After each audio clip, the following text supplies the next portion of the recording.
ಮೆಸ್ಕಾಂನಲ್ಲಿ ಹೊರಗುತ್ತಿಗೆ ಆಧಾರದಲ್ಲಿ ವಿದ್ಯುತ್ ಮೀಟರ್ ರೀಡಿಂಗ್ ಕೆಲಸ ಮಾಡುತ್ತಿರುವ ವ್ಯಕ್ತಿಯೋರ್ವನ ಮೇಲೆ ಸಾಕು ನಾಯಿಯೊಂದು ದಾಳಿ ಮಾಡಿದ ಘಟನೆ ಬಂಟ್ವಾಳ ತಾಲೂಕಿನ ರಾಯ್ ಗ್ರಾಮ ಪಂಚಾಯತ್ ವ್ಯಾಪ್ತಿಯ ಕೈತ್ರೋಡಿ ಎಂಬಲ್ಲಿ ನಡೆದಿದೆ. ಮಂಗಳೂರು ತಾಲೂಕಿನ ಮೂಲೂರು ಇರಾ ನಿವಾಸಿ ಸಂಪತ್ ನಾಯಿ ದಾಳಿಗೆ ಒಳಗಾದ ವ್ಯಕ್ತಿಯಾಗಿದ್ದಾರೆ.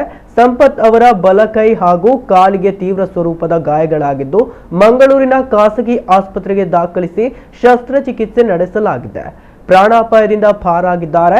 ಸಂಪತ್ ಅವರು ಮೆಸ್ಕಾಂನ ಬಂಟ್ವಾಳ ಕಚೇರಿಯಲ್ಲಿ ಹೊರಗುತ್ತಿಗೆ ಆಧಾರದಲ್ಲಿ ಸೂಪರ್ವೈಸರ್ ಆಗಿ ಕೆಲಸ ಮಾಡ್ತಾ ಇದ್ದು ಕಳೆದ 10 ತಿಂಗಳುಗಳಿಂದ ಮೀಟರ್ ರೀಡಿಂಗ್ ಮಾಡುವ ಸಿಬ್ಬಂದಿ ಇಲ್ಲದೆ ಇರುವ ಕಾರಣ ಬಂಟ್ವಾಳ ತಾಲೂಕಿನ ರಾಯ್ ಗ್ರಾಮ ಪಂಚಾಯತ್ ಕೈತ್ರೋಡಿ ಕ್ವಾರ್ಟರ್ಸ್ ವ್ಯಾಪ್ತಿಯಲ್ಲಿ ಮನೆ ಮನೆಗೆ ತೆರಳಿ ಮೀಟರ್ ರೀಡಿಂಗ್ ಕೆಲಸ ನಿರ್ವಹಿಸುತ್ತಿದ್ದಾರೆ.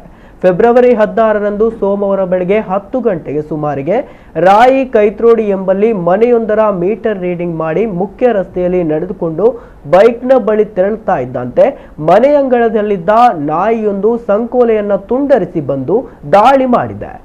ನಾಯಿ ದಾಳಿಯಿಂದ ರಕ್ಷಿಸಿಕೊಳ್ಳಲು ಅವರು ಸಾಕಷ್ಟು ದೂರ ಓಡಿ ಹೋಗಿದ್ದಾರೆ. ಆದರೂ ನಾಯಿಯು ಓಡಿಸಿಕೊಂಡು ಬಂದು ದಾಳಿ ಮಾಡಿದೆ. ಬಳಿಕ ಸ್ಥಳೀಯರು ಸೇರಿ ನಾಯಿಯನ್ನ ಓಡಿಸಿದ್ದಾರೆ. ವಿದ್ಯುತ್ ಮೀಟರ್ ರೀಡಿಂಗ್ ಮಾಡುವ ಅನೇಕರಿಗೆ ಈ ರೀತಿಯ ತೊಂದರೆಯಾಗಿದೆ.